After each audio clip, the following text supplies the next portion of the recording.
Nacho, muy buenas noches. Sí, profe. Buenas noches. Audio, Buenas video, noches, profe. PDF, ¿cómo se ve? Bien. Buenas noches, profe. Buenas noches.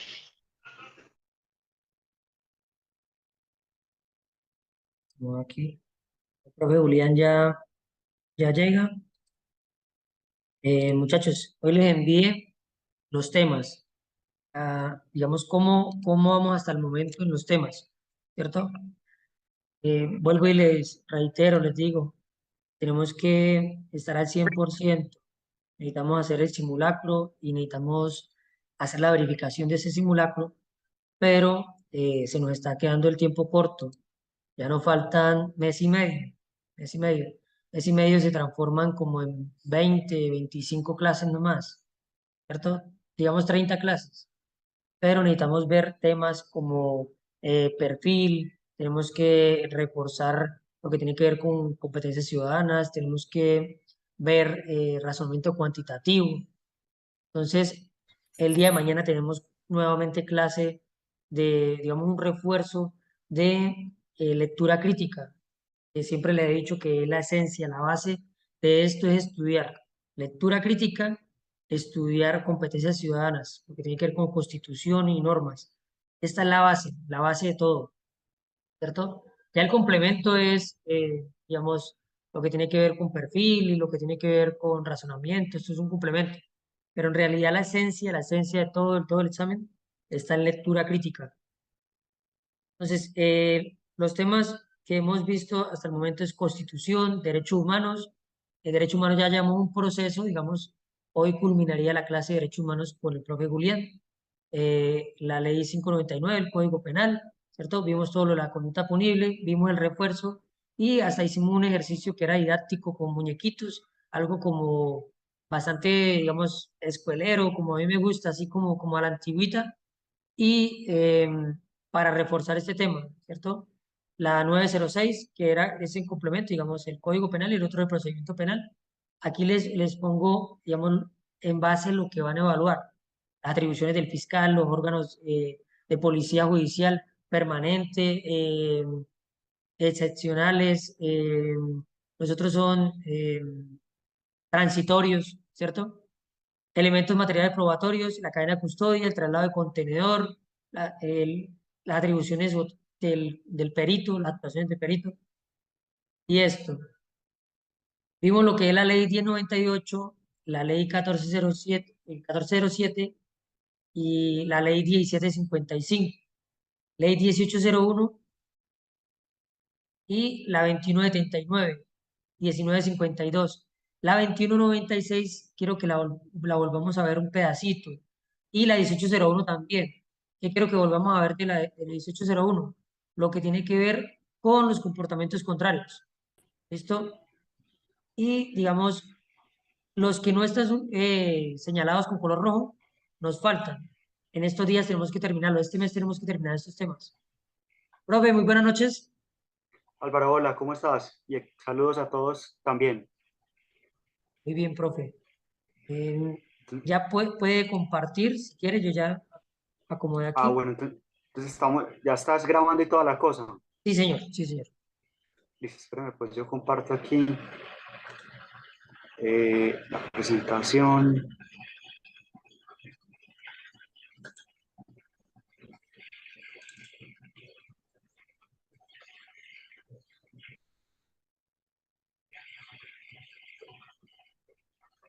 Espérame alguna cosa. Ah, eh, Listo. Me avisan si ya ven la presentación entonces. No, aún no. ¿No la están viendo?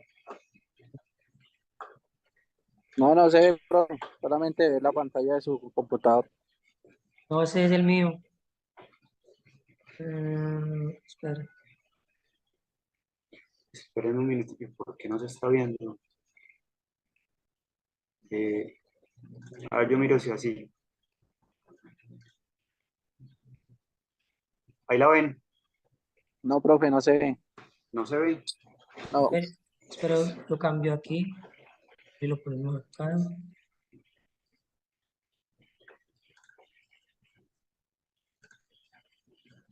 La vez pasada no hubo problema de compartir la pantalla, pude Muestre, hacerlo. vuelvo a compartir, profe.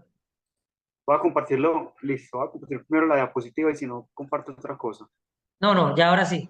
Que era Ya porque sí yo estaba se... compartiendo. Yo estaba Ah, compartiendo. bueno, listo. Esperen, pues si comparto de una vez el sonido, porque hay que poner videos y todo esto. Eh, compartir sonido ya.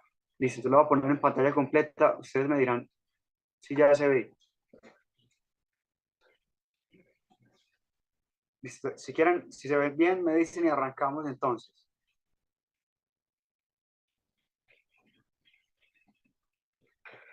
Álvaro, ahí se ve y se oye bien.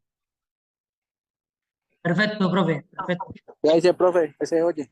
Listo, entonces ya voy a arrancar. Entonces, miren que este es otro módulo de los que trabajamos pues dentro del diplomado que se hizo los 2 años anteriores con la universidad y con compañeros de ustedes. El primer año pues fue virtual la mayor parte, sino todo el diplomado. En cambio el año pasado sí fue modalidad combinada. Había pues una plataforma para hacerlo virtual y también había semanas muy intensas pues de trabajo del diplomado de forma presencial en distintas ciudades, incluyendo pues Medellín, donde estamos.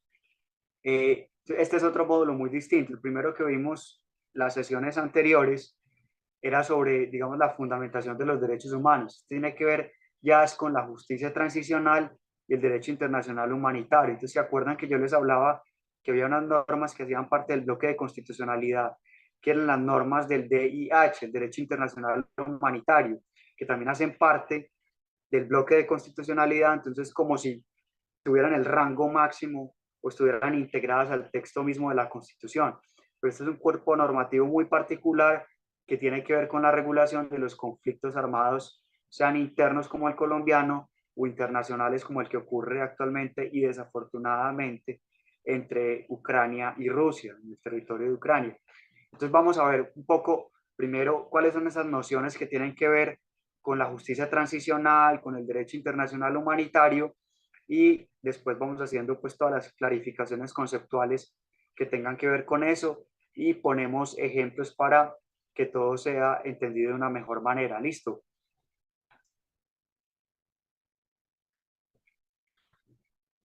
Entonces, vamos a hacerlo como lo hicimos en las sesiones anteriores. Vamos a distinguir primero dos términos en latín, el ius ad velum y el ius in velo, para poder después centrarnos en aquello que es concretamente la justicia transicional. Entonces, pilas con esto, que es el ius ad velum. Ahí está la traducción en la diapositiva. Es el derecho a hacer la guerra o a emprender una guerra o a iniciar una guerra. Entonces, esto tiene que ver con un conjunto de, digamos, ideologías o doctrinas de carácter ético-político que tienen que ver con la guerra justa o la legitimación de la guerra. Cuando un grupo humano se cree legitimado, se cree con derecho a iniciar una guerra contra otro conglomerado humano. Vamos a ver que eso tiene una justificación que es problemática y que tiene que ver con las justas causas para, digamos, hacer la guerra. ¿Sí? Miren que hay 4 grandes causas que en la historia de la humanidad se han esgrimido para decir que un conglomerado humano, una colectividad, digamos, está justificado, tiene una justificación que dice ser válida para hacer una guerra. Entonces, la primera razón es la legítima defensa. La legítima defensa es cuando hay un grupo humano, puede ser un Estado-nación, que está recibiendo un ataque por parte de otro Estado o de parte de otro grupo o de otra colectividad, entonces se defiende de forma armada, colectiva, y eso es lo que llamamos legítima defensa. Entonces, el mejor ejemplo de esa categoría de una pues, guerra justa es lo que está ocurriendo actualmente en Ucrania. Ucrania está esgrimiendo su derecho a la legítima defensa para defenderse, para contrarrestar esa invasión injustificada que está llevando a cabo Rusia como un Estado agresor sobre el territorio ucraniano. Sí, esa es la mejor explicación de lo que es la teoría de la legítima defensa como una de las causas de justificación de la guerra. ¿Sí? Entonces miren que es un ejemplo tristemente muy actual muy fácil de entender, aunque no deja de ser problemático, de cómo un Estado-nación puede esgrimir como justa causa para hacer una guerra la legítima defensa, defenderse entonces de una invasión externa. Pero eso ha ocurrido durante grandes periodos de la historia de la humanidad. Cuando ha habido grandes imperios, no solo el ruso, no solo el chino, no solo los Estados Unidos, por ejemplo, las invasiones de la época romana, entonces, ¿qué hacían los, aunque no se llamara así, pues no estaba tan evolucionada la teoría, pero lo que hacían los territorios que no se querían dejar conquistar, por ejemplo, por el Imperio Romano, era de facto, en todo caso, esgrimir, esbozar, aducir la teoría de la legítima defensa para evitar ser conquistadas, aunque al final fueran o no conquistadas por el imperio de turno. Eso también ocurría con los imperios coloniales de la Europa, digamos, del tiempo de las grandes colonias, cuando colonizaron los estados africanos, los británicos, los franceses, los portugueses, los españoles, en fin. Entonces, lo que hacían los países que eran, digamos, colonizados era tratar de defenderse, tratar de mantener su autonomía, su independencia, su autodeterminación como pueblo, como Estado, y entonces, digamos, hacían una guerra contra los estados potencias que los pretendían invadir. Ahora, digamos que esa es como la cara más, digamos, justificatoria de la legítima defensa. Ahora, eso también es problemático.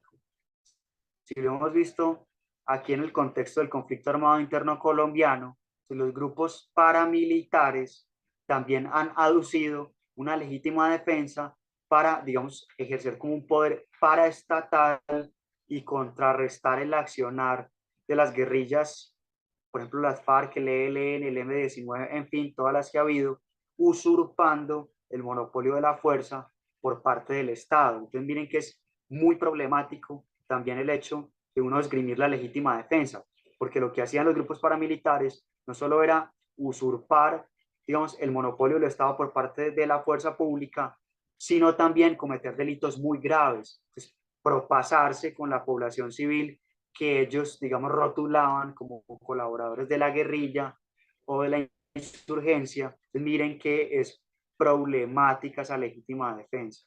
No es pues una teoría que sea, digamos, digamos, unánime ni que no tenga problemáticas de desproporción en cuanto a los grupos que la intentan usar. Y hay una todavía más problemática, que es la legítima defensa preventiva, porque aquí, digamos, no ha habido un ataque previo por parte de otro conglomerado humano, por parte de otro Estado-nación, por parte de un enemigo en todo caso, sino que es una teoría anticipatoria. El que usa la teoría de la legítima defensa preventiva dice que lo hace antes de que se produzca una agresión por parte de un Estado enemigo o un grupo enemigo.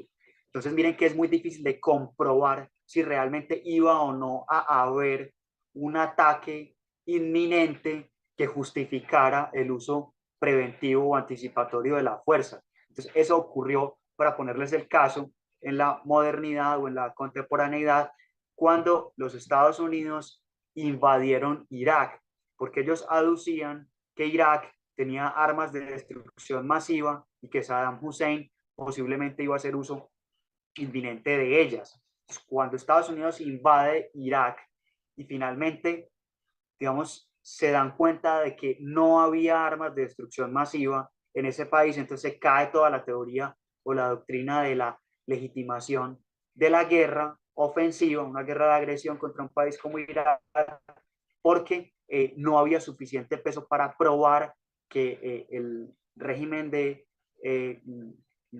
Saddam Hussein iba a hacer uso inminente de armas de destrucción masiva. Entonces miren lo problemático que es hacer, digamos, uso de este tipo de doctrinas de legítima defensa preventiva si no está realmente comprobada la hipótesis de que va a haber un ataque inminente contra mi propia población o mi propia soberanía o Estado. Sí, muy problemático.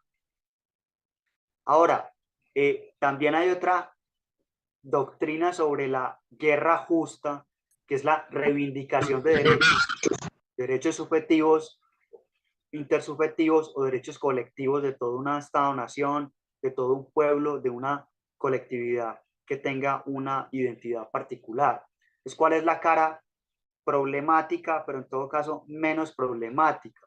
La que tiene que ver con, digamos, la independencia de los estados de América de las potencias coloniales europeas. Entonces, ustedes lo perciben, la reivindicación de la autonomía, de los derechos de una colectividad como era, digamos, la Gran Colombia o la Nueva Granada en ese momento, por ejemplo, fue lo que adujo Simón Bolívar y los otros próceres, digamos, de Colombia para tratar de expulsar y lograrlo al final a la potencia ocupante que en ese momento era el Reino de España.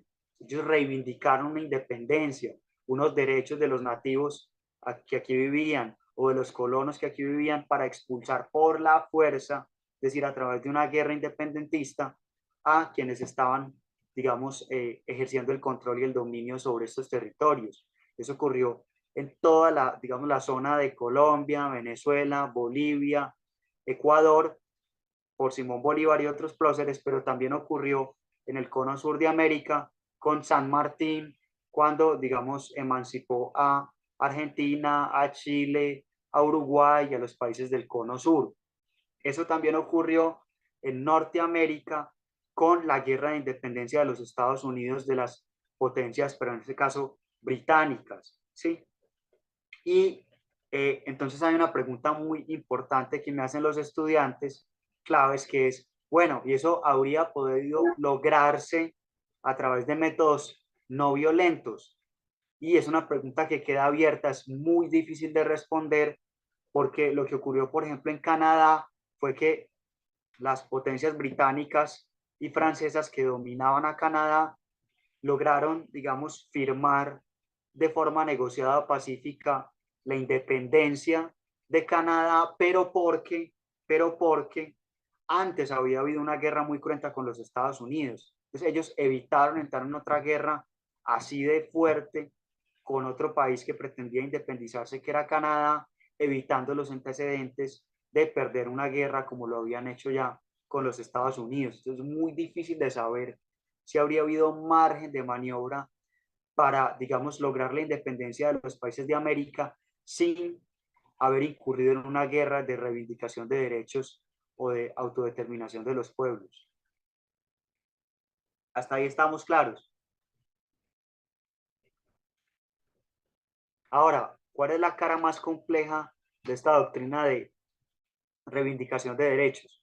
La cara más compleja es que si ustedes lo ven con precisión, todos los, digamos, movimientos guerrilleros que ha habido en Colombia, el EPL, el M-19, la guerrilla de las FARC y la que todavía opera, que es el ELN, en su conjunto han alegado una doctrina de reivindicación de derechos para hacerle la guerra al Estado colombiano. Entonces, lo que han dicho todas estas guerrillas, palabras más o palabras menos, más allá de sus, digamos, vertientes particulares, es que el Estado colombiano es un Estado que no ha logrado, digamos, satisfacer los derechos socioeconómicos de la población y no ha logrado expandir la democracia suficientemente en todas las regiones y que por lo tanto ellos, digamos, se arrogan el derecho de forma armada de intentar deponer al poder constituido legítimamente e implantar un nuevo orden que ellos consideran más justo, más igualitario, más democrático, etc.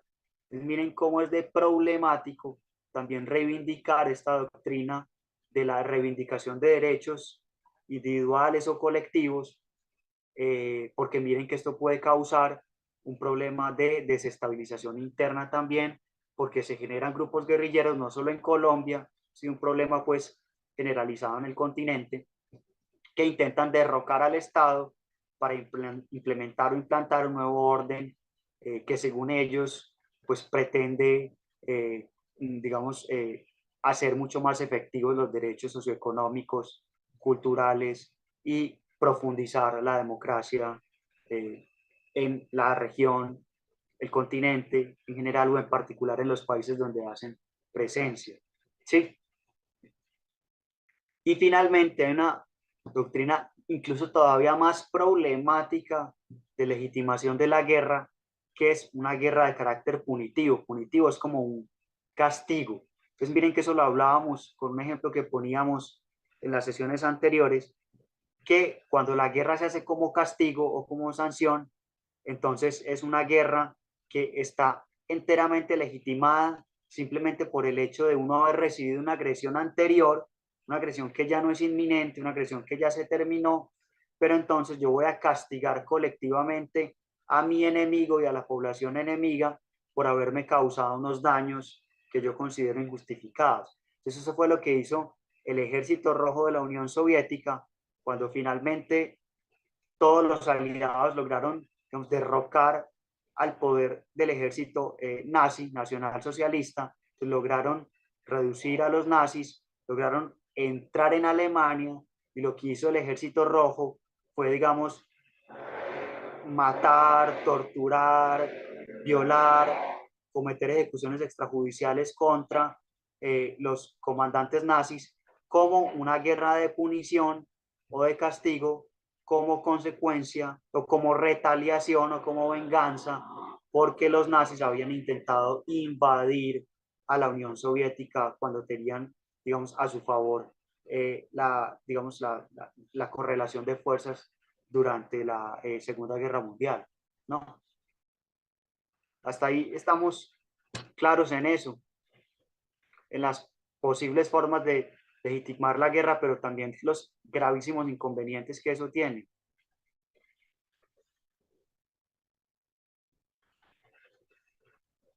Hey, ¿algún retorno para saber si seguimos, si no seguimos? Sí, claro, profe, claro.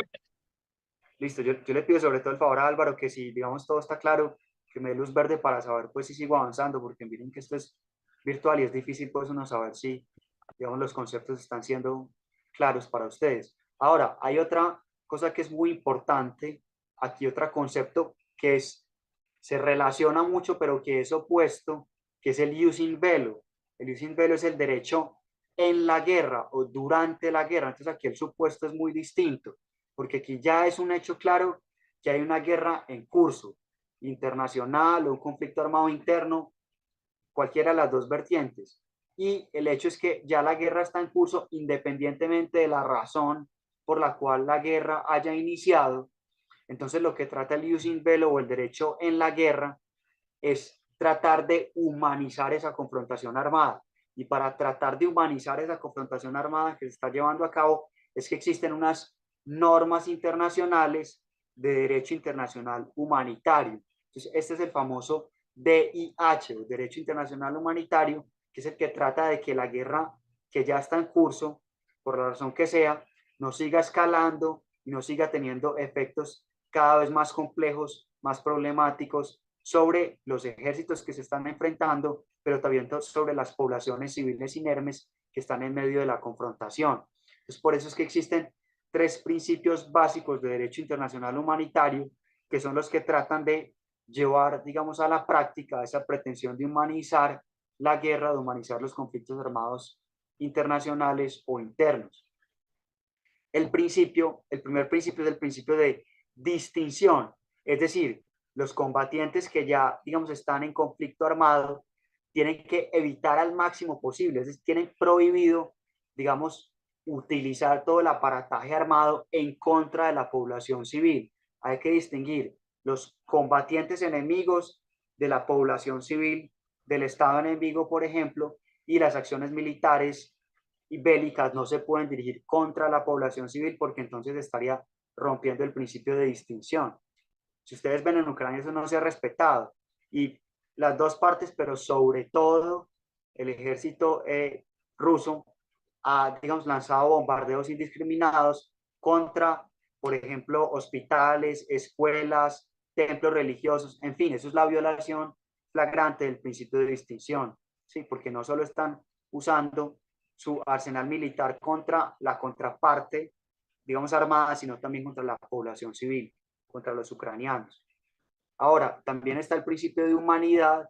El principio de humanidad es que si bien las acciones armadas se deben llevar a cabo exclusivamente contra, digamos, las fuerzas militares y policiales y de seguridad en general de la contraparte, una vez, digamos, hayan sido puestas, digamos, en estado de indefensión o desarmados los combatientes enemigos.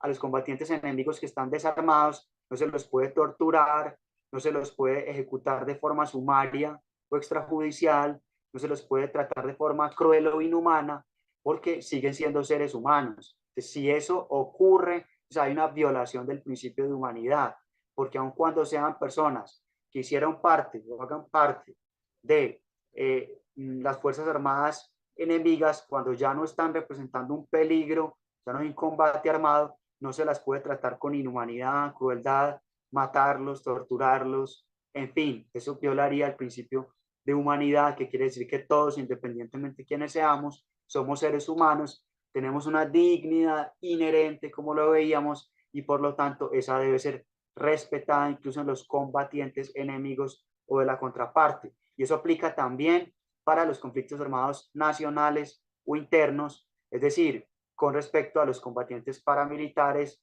guerrilleros o de cualquier naturaleza. Y finalmente, incluso contra las BACRIM también, aun cuando no tengan ideología política, sino que tengan simplemente una pretensión económica o de control territorial o poblacional. Y finalmente, hay un principio muy importante que hoy cobra mucha relevancia, que es que hay una prohibición de usar ciertos métodos de guerra, armas de destrucción masiva, armas de uso indiscriminado, armas biológicas, armas químicas. Ese tipo de armamento no se puede utilizar según los principios del derecho internacional humanitario. Entonces, por ejemplo, cuando el ELN sigue sembrando minas antipersonal, viola el principio de previsión de ciertos métodos de guerra, porque es un ataque, digamos que, o un arma que puede ser, digamos, afectar de forma indiscriminada, no solamente a los combatientes enemigos, en este caso de la fuerza pública, sino también a la población civil, a los campesinos, a los indígenas, a los negros o al que sea. Sí, pues violan el principio de previsión de métodos de guerra. O por ejemplo, el ELN viola el principio de distinción cuando comete ataques contra los oleoductos, que es una práctica muy característica de ese grupo guerrillero. Los oleoductos no hacen parte, digamos, de el aparataje de la fuerza pública, sino que llevan, digamos, petróleo a las distintas regiones del país, viola el principio de distinción. O lo que sea las FARC cuando secuestraba incluso miembros de la fuerza pública y los tenía ahí en cautiverio en la selva durante años y años. Eso viola el principio de humanidad. ¿Sí? Ese tipo de prácticas de los grupos armados ilegales pues violan distintos principios del DIH. O cuando los grupos paramilitares decían que X población era una población con un, digamos, proclividad por la subversión e iban y se tomaban el pueblo y hacían ejecuciones sumarias, hacían masacres indiscriminadas, eso viola el principio de distinción. En fin, ese tipo de cosas. Y, digamos, en escala internacional, si el ejército ruso llegase a usar armas de destrucción masiva, aun cuando sean armas nucleares tácticas, eso está prohibido por derecho en la guerra, porque eso deshumaniza el conflicto armado, hace escalar mucho más la confrontación, violaría ese principio internacional de derecho internacional humanitario. Ojo que los ucranianos también lo han hecho, y también a escala menor han torturado, ejecutado sumariamente a algunos de los prisioneros de guerra rusos. Pues para que vean la complejidad de lo que es un conflicto armado, bien sea internacional o interno. Hasta ahí, la teoría y los ejemplos hacen que ustedes tengan claros pues la diferencia entre jus ad bellum y jus in bello, derecho a hacer la guerra versus derecho en la guerra o durante las confrontaciones armadas. Sí, profe, una consulta. En escala internacional, los cascos azules, ¿qué misión cumplirían, por ejemplo, entre Rusia y Ucrania? Los cascos azules son también problemáticos porque ellos lo que intentan es, eso fue una fuerza especial de la ONU, eso existe sobre todo en países de África, donde hay digamos, una inestabilidad institucional muy grande, una fragilidad institucional muy grande, entonces no tienen un sistema de justicia suficientemente robusto, no tienen una fuerza pública suficientemente profesionalizada, en fin, tienen recursos muy escasos para garantizar el orden, la seguridad de la población. Entonces, lo que hace la comunidad internacional, en este caso la ONU, es enviar un cuerpo especializado y son como unos, digamos, cuerpos que intentan mantener de forma externa, porque miren que no son internos, sino de afuera, externa, la democracia, por precaria que sea, o la paz o el orden, por precario que sea, porque las fuerzas internas no son capaces de garantizarlo. Entonces mandan un cuerpo internacional durante un tiempo, puede ser definido o indefinido, que trate de, digamos, sostener la institucionalidad mínima mientras se generan unas condiciones para que haya unas elecciones democráticas, para que haya una fuerza pública suficientemente robusta para garantizar el orden y la seguridad, y haya un, digamos, cuerpo también judicial que pueda impartir justicia o administrar justicia, pero eso es muy problemático porque en todo caso sigue siendo un cuerpo internacional. Entonces, también ha habido casos donde integrantes de los cascos azules han incurrido en violaciones graves a los derechos humanos sobre la población que supuestamente están intentando proteger mientras se estabiliza la zona. Eso es una medida que existe, que actualmente se intenta restringir al máximo por los problemas tanto de legitimidad internacional, porque son un cuerpo externo, o por los problemas de derechos humanos cuando algunos integrantes de los cascos azules violan por acción o por omisión los derechos humanos de las personas de los estados donde ellos están haciendo presencia. Pero es una medida internacional que existe y se ha aplicado en algunos estados y, digamos, tiene también una funcionalidad práctica, como les digo, cuando los estados tienen una institucionalidad mínima, mínima, eso no se ve ni siquiera en países de América, salvo en Haití. En Haití ustedes ven el caso, es extremo y solamente ahí se ha intentado, digamos, en algunos periodos de la historia reciente, legitimar el envío de cascos azules, pero durante periodos muy particulares, para no, digamos, socavar la legitimidad y la autodeterminación de un pueblo y de un Estado-nación.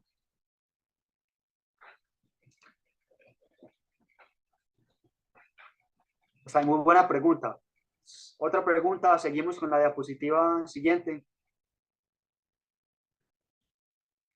Siguiente. Listo. Entonces, siguiente. Bueno, entonces vamos a ver un video donde vamos a diferenciar, son tres, pero vamos a ver solamente el primero, que es el más importante. Vamos a diferenciar las dos categorías que les acabo de explicar, el jus ad bellum y el jus in bello. Entonces miren que los principales responsables de hacer cumplir el derecho en la guerra es el Comité Internacional de la Cruz Roja, el CICR, porque a partir del CICR fue que se generó este cuerpo normativo del derecho internacional humanitario. Entonces voy a compartirles, como hacemos siempre, la otra pantalla, porque si un doble clic no me lleva allá, voy a dejar de compartirles la presentación un momento para que veamos el video. Es corto, dura como 3 minutos.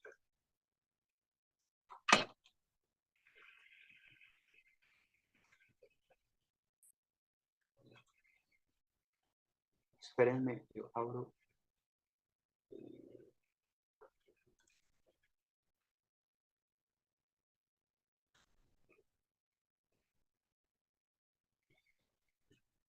Me dicen si ya están viendo la pantalla. Sí, señor, se ve el video. Sí, profe. ¿Se ve el video? Listo, esperen. Al intentar comprender las normas que Pongo regulan grande y comparto el sonido. Ya está compartiendo el sonido, listo. Ahí se escucha, ahí se escucha. Al intentar comprender las normas que regulan los conflictos armados, suelen aparecer dos conceptos en torno del tema: jus ad bellum y jus in bello. Jus ad bellum, es decir, el derecho relativo a entrar en guerra, se refiere a las condiciones bajo las cuales los estados pueden recurrir al uso de la fuerza. Jus in bello significa derecho en la guerra. Alude a las normas que rigen el comportamiento en los conflictos armados durante su desarrollo. Es decir, si bien ambos conceptos se relacionan con los conflictos armados, corresponden a distintas ramas del derecho. Jus ad bellum es otra forma de llamar al derecho internacional que regula el empleo de la fuerza por parte de los estados. Determina si ese recurso a la fuerza es legal o no.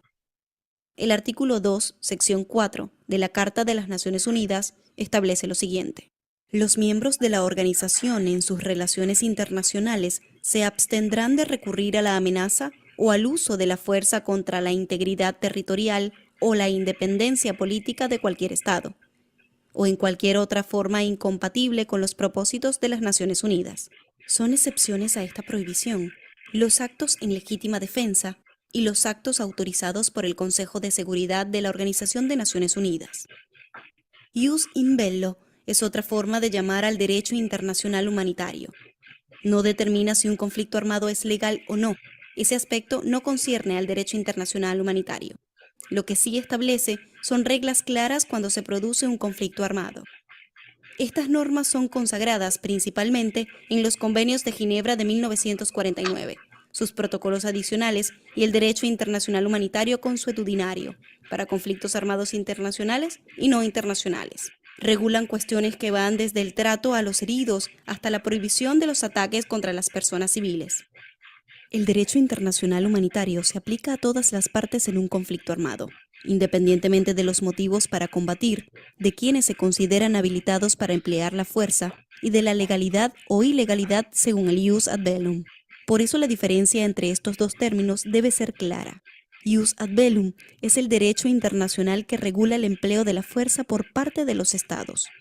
Jus in bello es el derecho internacional humanitario. Es un conjunto pragmático de normas que han formulado y acordado los estados para regular el comportamiento en todos los conflictos armados. Siempre que se produzcan conflictos armados, el derecho internacional humanitario estará presente para defender los valores fundamentales de la humanidad, incluso en medio de los enfrentamientos. Listo, ustedes me comparten nuevamente entonces la pantalla y seguimos.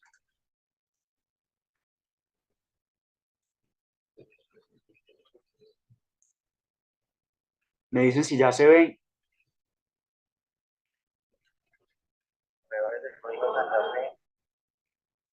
Hola, ¿ya están viendo las diapositivas? Sí, profe. Listo, Sí, profe, ya se ve. entonces miren, les comparto una cosa para mayor precisión. Miren que el derecho internacional, la única causa o la única justa causa o legitimación de la guerra que ha codificado, que lo ha vuelto como norma jurídica, es la legítima defensa, como ustedes pueden ver. Las otras son tan problemáticas que el derecho internacional, digamos, no las toca porque, digamos, es muy difícil de que no se sobrepase o no se use ese tipo de argumentaciones para incurrir en una guerra con la complejidad que eso tiene. La única que se ha regulado probablemente es la legítima defensa para casos como el que ocurre en Ucrania. Y aun cuando Ucrania se esté defendiendo amparada en la legítima defensa, miren que ya ha entrado en curso la guerra, igual han incurrido, aunque en menor medida, con, digamos, quebrantamientos de los principios del derecho internacional humanitario. Es bien complejo. Les pongo un caso para hacer ecuánime también a nivel nacional. Por ejemplo, cuando yo sé que ustedes son fuerza policial y no militar, y por eso, digamos, sé que no tiene que ver estrictamente con ustedes, pero cuando se ha comprobado que ha habido ejecuciones extrajudiciales por parte de miembros del ejército, de población que se hace pasar como combatientes de las guerrillas y no lo son, eso es claramente una violación del principio de distinción del derecho internacional humanitario. ¿Sí? Entonces miren que, digamos, también por parte del Estado, el Estado también debe cumplir, por supuesto, y todos sus miembros e integrantes con esos principios del derecho internacional humanitario, no solo que aplique para, digamos, organizaciones armadas. Ahí que están viendo. La de los videos, profe. Listo, la de los videos, listo. Entonces ya sí está funcionando. Ok. Entonces ahora sí, vamos a ver, ya vimos qué es concretamente el derecho internacional humanitario. Ahora vamos a ver qué es la famosa frase esta de justicia transicional. Es otra frase latina, jus post bellum, que se traduce como derecho después de la guerra o terminado el conflicto, pero técnicamente es lo que se refiere a la justicia transicional.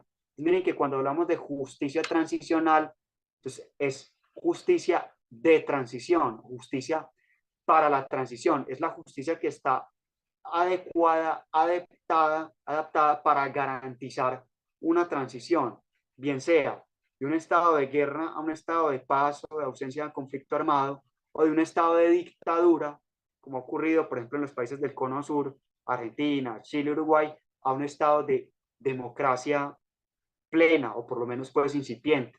Esos son los dos, digamos, contextos fundamentales donde tiene sentido hablar de justicia transicional, donde la justicia que opera se adapta a la transición para que se logre llegar a un estado de paz o un estado de democracia. Ahora, esta justicia transicional es un paradigma que podemos llamar instrumental, porque es un instrumento, es un mecanismo o es un conjunto de mecanismos que se utilizan para enfrentar o encarar esas violaciones graves de derechos humanos que hubo cuando en el estado de guerra o en el estado de dictadura, y justamente aprovechando ese contexto de transformación, ese tránsito, ese cambio hacia un estado de paz o un estado de democracia, entonces llega el momento de esa rendición de cuentas por las violaciones graves a los derechos humanos que hubo durante el estado de guerra o el estado de dictadura. Entonces miren que este paradigma de justicia transicional tiene una finalidad triple. Tiene como primera finalidad que haya una rendición de cuentas, es decir, que se enfrenten esas violaciones graves a los derechos humanos en clave moral, política y jurídica. Eso lo vamos a ver más adelante. Tiene otra finalidad, que es que se satisfagan los derechos de las víctimas de esas violaciones a los derechos humanos, los derechos a la verdad, a la justicia, a la reparación y a la no repetición. Eso lo vemos más adelante. Y como les insisto tanto, la tercera finalidad es que se consolide la transición, que se consolide la paz, que se consolide la democracia, porque eso es lo que garantiza que no haya un contexto sociopolítico generalizado donde se violen los derechos humanos de los ciudadanos. ¿Listo? Ese es el, digamos, el modelo o el paradigma de la justicia transicional. Y tiene sentido hablar de él no durante una guerra o un conflicto, sino cuando se está saliendo del conflicto, cuando se está saliendo de la dictadura y se está llegando a la terminación de un conflicto armado o de una guerra, o se está transitando hacia un estado o un estadio de democracia con la atribución de poderes, en fin, que hablábamos en las sesiones anteriores. Entonces les voy a poner un video breve que resume qué es esto de la justicia transicional como jus post bellum.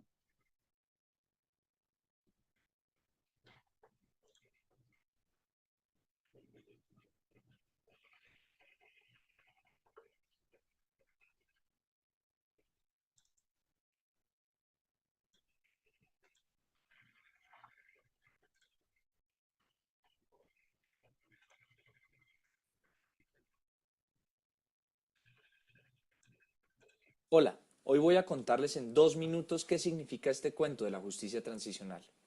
Imaginémonos que a un ciudadano común y corriente le han vulnerado sus derechos.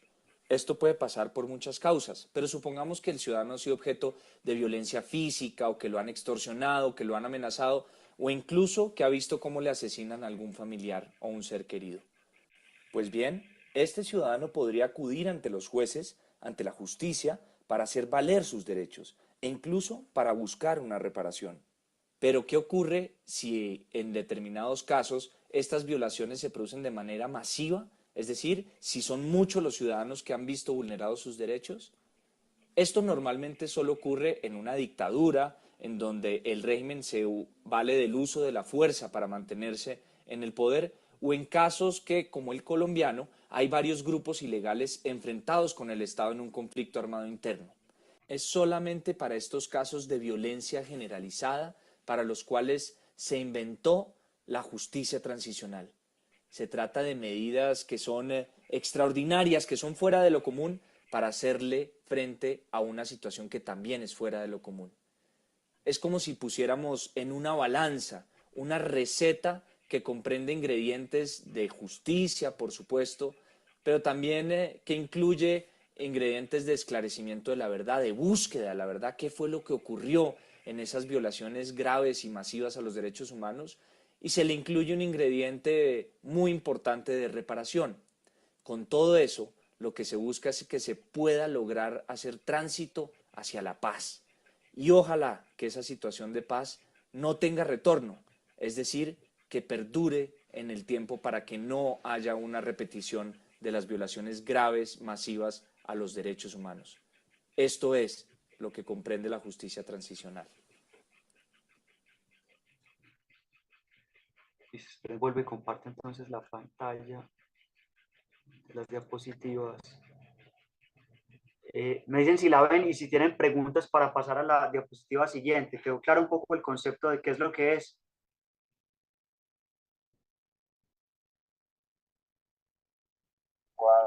Sí, profe. Listo, perfecto. Entonces miren que este es el paradigma que aplica pues mucho en Colombia. Yo creo que eso le va a quedar como la tarea a Álvaro de que les explique los modelos concretos de justicia transicional que ha habido aquí. El proceso con los paramilitares de justicia y paz y el proceso último con las FARC, con este nuevo sistema de justicia transicional. Aquí estamos viendo el día de hoy simplemente como la teoría general que tiene que ver con el DIH y con la justicia transicional para que ustedes puedan entender luego después los modelos concretos de aplicación de este sistema. Ahora, entonces, pasemos rápido por esta diapositiva que son lo que les he insistido, los contextos donde opera, donde aplica la justicia transicional. Son transformaciones sociopolíticas profundas porque hay transiciones entre un estado de dictadura, un estado de democracia, un estado de guerra internacional, bien puede serlo, o de conflicto armado interno, a un estado de paz o por lo menos de ausencia del conflicto armado por la terminación del mismo. Entonces, cuando hay una transición de la dictadura a la democracia, ¿qué es lo que ocurre? Son escenarios como opuestos. Nosotros estamos mucho más familiarizados con el de la guerra a la paz, pero el otro también es muy frecuente, el de la dictadura a la democracia. O sea, hay una violencia que es vertical, vertical porque quien detenta todo el poder y el aparato coercitivo del Estado y el poder de la fuerza pública, pues es un, digamos, un autócrata, un líder que está en el poder o un partido que tiene todo, digamos, todas las facultades del Estado acumuladas en sí mismo o en el partido, entonces ejerce, digamos, una violencia vertical sobre la población civil inerme, que no tiene cómo defenderse. Por supuesto, una restricción de los derechos de primera generación, de las libertades negativas, pero por supuesto de las libertades positivas. No hay democracia, no hay pluralidad de partidos políticos, no hay autodeterminación de los pueblos, sino que es lo que diga el dictador de turno o su grupo en el poder. El aparato judicial del Estado está parcializado, simplemente se usa para seguir reprimiendo a la población civil. El poder policial también es omnipresente y está fiscalizando de manera indebida y desproporcionada, vamos, toda la vida privada de las personas, de los núcleos, de las familias. Hay una segregación de la población, ¿sí? Como ocurría, por ejemplo, en Sudáfrica, la población, digamos, de color negra u otras poblaciones mestizas eran segregadas, metidas en guetos, sin derechos de ningún tipo, lo mismo que ocurría con la dictadura nazi, que por supuesto primero metió en unos guetos a la población judía y cuando ya no supo qué más hacer con ellos, pues los empezó a exterminar sistemáticamente. Y eso también ocurría en la Unión Soviética, en la dictadura de los comunistas soviéticos, que tenían unos gulags, donde sometían a trabajo forzado a la misma población que era opositora y los mataban a punta de trabajo forzado y esclavizado. También ocurría allá. Y hay, por supuesto, una criminalización de la oposición. Se prohíben los partidos políticos distintos a los que están detentando el poder. Lo contrario ocurre en las transiciones de la guerra a la paz, en los estados de conflicto armado interno o internacional, que es lo que ocurre, una violencia horizontal. Horizontal porque hay distintos grupos enfrentados con un poder más o menos equivalente. Cuando el conflicto armado colombiano estuvo en su punto más álgido, entonces existía no solo la fuerza pública tratando de contener a las guerrillas, cuando eran muchas, sino que también había otro factor que en los grupos paramilitares, como un tercer, digamos, grupo enfrentado a las guerrillas y a la fuerza pública también. Entonces, miren que hay una violencia horizontal en el sentido de que hay distintos actores armados enfrentados, o lo que ocurre, digamos, cuando hay guerras mundiales, hay una pluralidad de actores que se enfrentan entre sí y eso produce un escalamiento de la confrontación armada que va subiendo en intensidad hasta llegar a, digamos, proporciones insospechadas como ha ocurrido con las dos guerras anteriores mundiales y esperemos que no se desate una tercera guerra mundial cuando hay distintos actores que tienen capacidad de hacer uso de herramientas o armas de destrucción masiva, nuclear.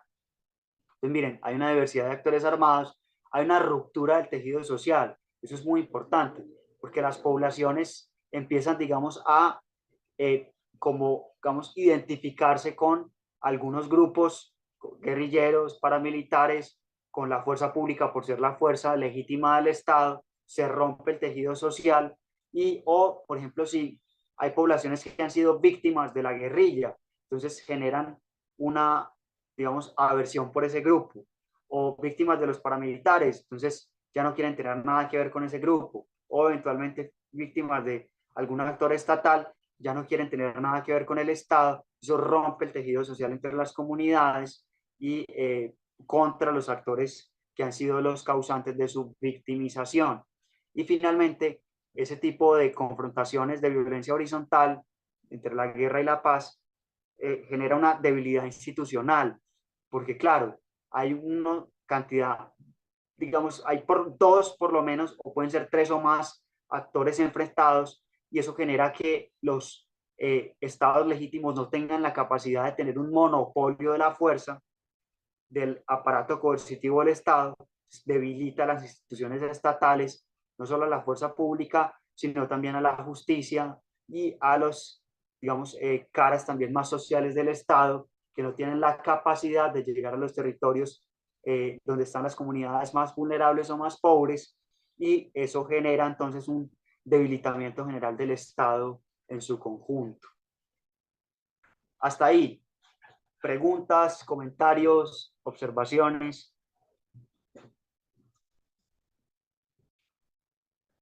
Listo, entonces démosle paso a la diapositiva siguiente.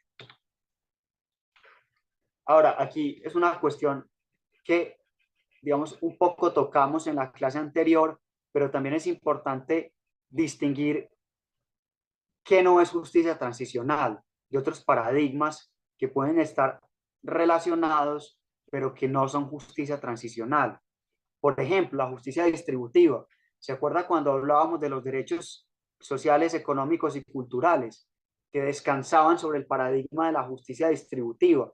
Entonces, este es un paradigma holístico, porque es la bien llamada, porque está bien llamarla así, justicia social, que es un paradigma que tiene que ver con, no con las violaciones graves a los derechos humanos, sino con, digamos, el reparto equitativo de los bienes comunes escasos en una sociedad determinada. Entonces, tiene que ver con todos los miembros de la sociedad, que haya un equilibrio material en los integrantes de la sociedad, que haya un reparto equitativo de los bienes comunes y los bienes escasos, para que se haya o se materialice una justicia social mínima entre todos los integrantes de una sociedad determinada. Esto es lo que llamamos justicia distributiva.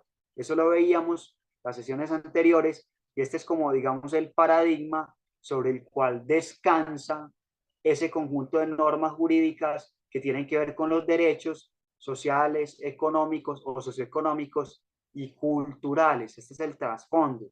Sí, la justicia distributiva, que haya una repartición equilibrada, equitativa, proporcional de la riqueza, de los bienes materiales que tenemos en un determinado estado como el colombiano, para que haya una justicia social mínimamente, digamos, garantizada de todos los integrantes de la sociedad civil. Pero esto tiene en todo caso, digamos, distintas vertientes, porque hay distintos criterios de repartición. Y les pongo un caso concreto para que veamos lo problemático. Digamos, hay criterios de necesidad, criterios de mérito y criterios de utilidad para hacer esa repartición de los recursos comunes escasos. ¿Cuál es el ejemplo que yo les pongo a los estudiantes? Miren que es, digamos, no hay salidas correctas, son simplemente dilemas que se presentan.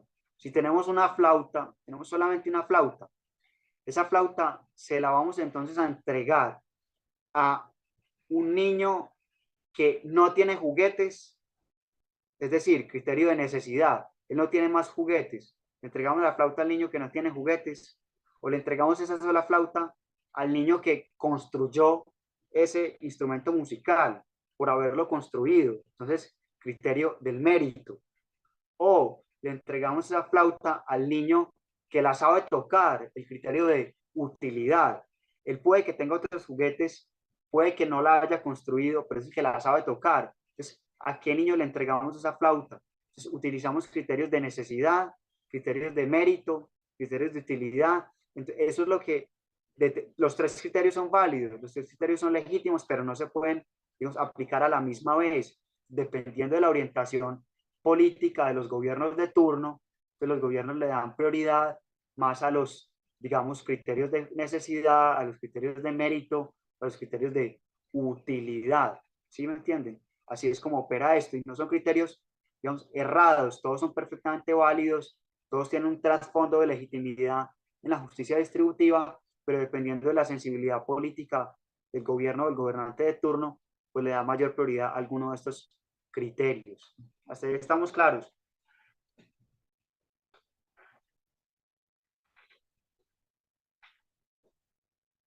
Sí, profe. Listo. Entonces, les quería poner esos ejemplos para que vean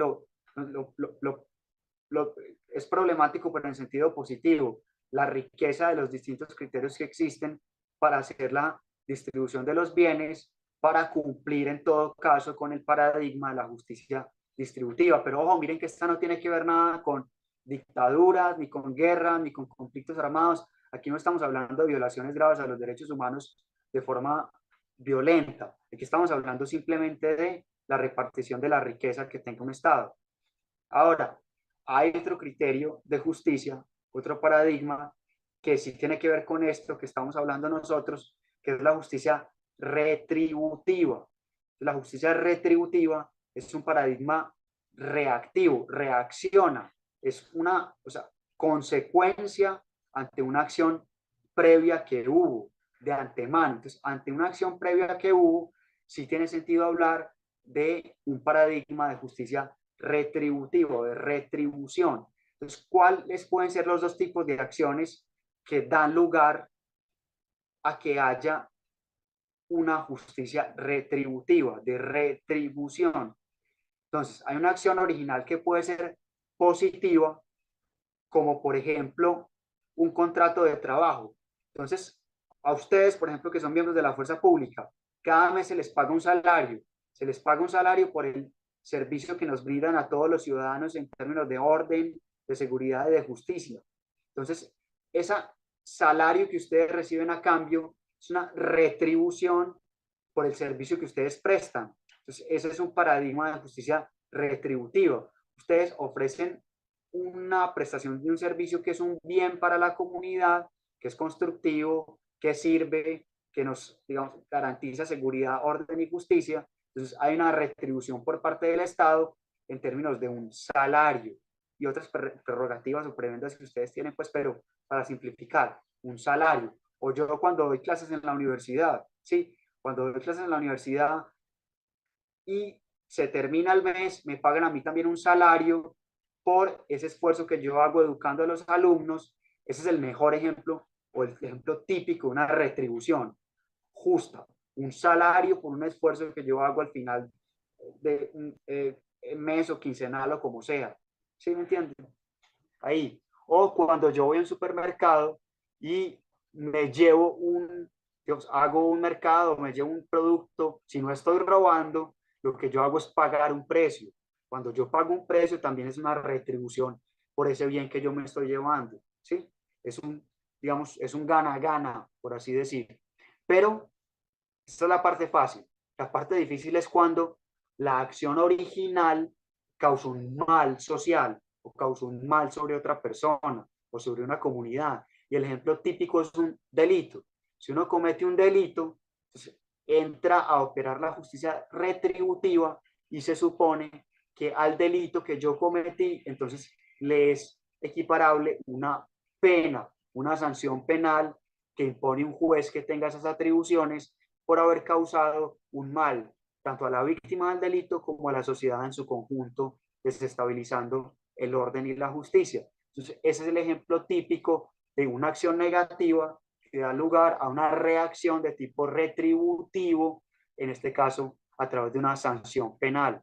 Obviamente ustedes lo saben y yo también, a través de surtir un debido proceso. Si no se surte un debido proceso, entonces la sanción se cae porque no tiene, digamos, esa fundamentación necesaria para imponer un castigo, incluso a personas que hayan cometido un delito.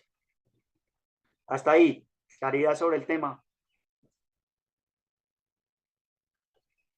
Bien, profe, buena clase. Listo. Pero esto se pone más interesante y más complejo, para que vean que todo no es de blanco y negro, sino de grises. Hay otro paradigma de justicia que también sirve para lo mismo. Es decir, que también reacciona ante una acción original que sea negativa. Por ejemplo, un delito, una ofensa, un daño que se haya causado. Y este otro paradigma es el paradigma restaurativo de justicia. Y lo que intenta es también restaurar, reparar ese daño previo que se haya causado, por ejemplo, por la comisión de un delito.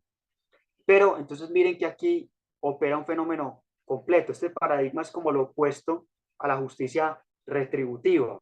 Esta justicia restaurativa parte del mismo supuesto, porque el supuesto es que se causó un daño, una ofensa contra una víctima o contra la comunidad. Eso lo tienen en común, pero la diferencia es cómo, digamos, reaccionar, cómo tratar ese daño, esa ofensa, ese delito que se llevó a cabo. Entonces, lo que trata el paradigma restaurativo es que, digamos, haya una restauración o una reparación de ese daño que se causó. Entonces, lo que se le exige aquí al ofensor o al agresor, digamos, al delincuente o al criminal, si lo queremos ver así, no es que vaya a prisión y, digamos, se le imponga un castigo retributivo, ¿sí? Como lo veíamos antes, sino que lo que se le exige al agresor, al ofensor o al delincuente es que restablezca esos lazos sociales rotos y ese daño que causó con ese mal comportamiento en el que incurrió. Entonces miren que aquí lo que se le exige es otra cosa distinta.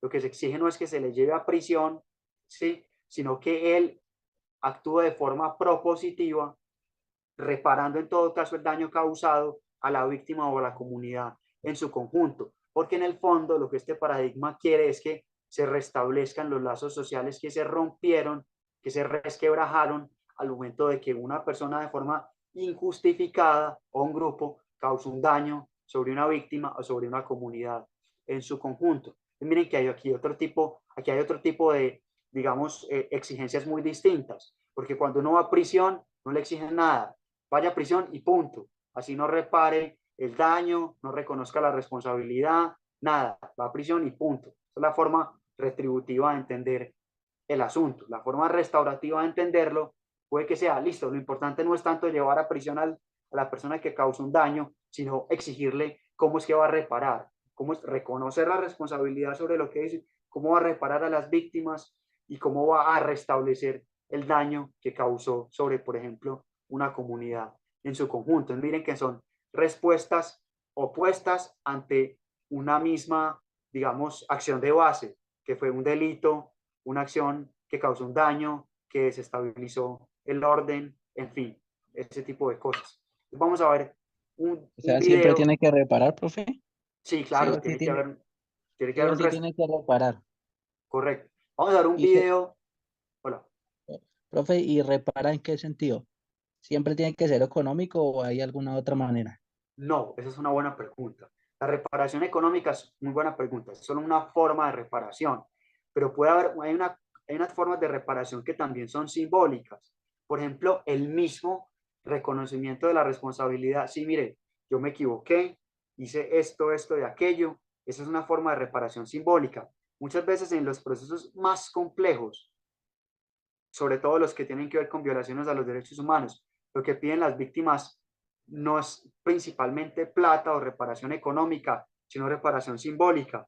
Por ejemplo, bueno, usted desapareció a un ser querido mío, dígame dónde está o ayúdeme a encontrarlo. Es un tipo de reparación muy importante y que es simbólica, no siempre tiene que ser material. O, bueno, en este pueblo hubo una masacre muy problemática por parte de los paramilitares, o este pueblo se lo tomó la guerrilla en su momento cuando hacían ese tipo de acciones contra la fuerza pública y la comunidad. Entonces, bueno, vamos a erigir un monumento en reconocimiento a ese daño que ustedes causaron con esa acción armada ilegítima ilegal y violatoria de los derechos humanos de la población que fue objeto de eso. Ese tipo de medidas, miren que no son económicas y muchas veces son incluso más importantes y son más exigidas por las mismas víctimas que una reparación económica propiamente dicha. Ese tipo de cosas. ¿Listo? Entonces vamos a ver un video que explica este paradigma de justicia restaurativo, que es como menos común. El retributivo es como más intuitivo. Uno sabe cómo opera. Veamos un video más sobre este tipo de justicia restaurativa.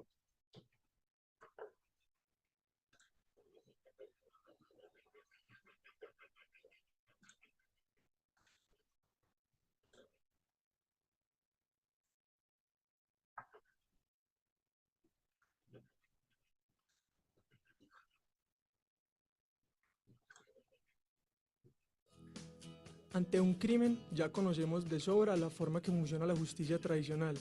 Ocurrido el delito, se busca primordialmente el castigo del perpetrador quien infringió la ley, y también el cumplimiento de una serie de principios legales abstractos que en nada resuelven el conflicto entre las partes. Pues le puede subir un No poquito. obstante, el crimen suele ser una ofensa que causa daños a las personas y a las comunidades, y el Profe, no reconocimiento se de esta escucha. realidad es que surge una nueva forma de... Pero me lo vuelvo a poner entonces, que es cortico, le pongo el volumen máximo que esto tenga. Pero se oye, se oye pues, no es que esté mudo, sino que se oye, pero pasito. Sí, se escucha bajito, profe, bastante bajito. Listo, Bajito, sí. yo ya le puse el máximo volumen, pero eso hace que también los oiga muy, muy fuerte. Ya voy a ponerle play. Ante un crimen, ya conocemos de sobra la forma que funciona la justicia tradicional. Ocurrido el delito, se busca primordialmente el castigo del perpetrador quien infringió la ley, y también el cumplimiento de una serie de principios legales abstractos que en nada resuelven el conflicto entre las partes. No obstante, el crimen suele ser una ofensa que causa daños a las personas y a las comunidades, y el reconocimiento de esta realidad es que surge una nueva forma de pensar la justicia, llamada restitutiva o compasiva. Aquí lo que se busca es que se repare el daño causado que pudo haber trastornado enormemente la vida de las víctimas y que sean las partes involucradas quienes tomen protagonismo en el proceso, pues son ambas quienes realmente importan. Así que los focos de todo proceso restaurativo son la resolución de las necesidades de la víctima, es decir, la reparación y la toma de la responsabilidad por parte del ofensor frente a la agresión cometida, de tal forma que se deja a un lado la idea del castigo. Para ello, se propicia el encuentro voluntario entre víctimas y ofensores, de manera que sean ellos mismos quienes decidan colectivamente cómo lidiar con las consecuencias del delito y las implicaciones futuras. En últimas, aquel profundo relacionamiento entre las partes implicadas puede transformarse en un mecanismo verdaderamente útil para afrontar no solo los daños físicos y materiales, sino también los prejuicios psicológicos y sociales causados por el crimen.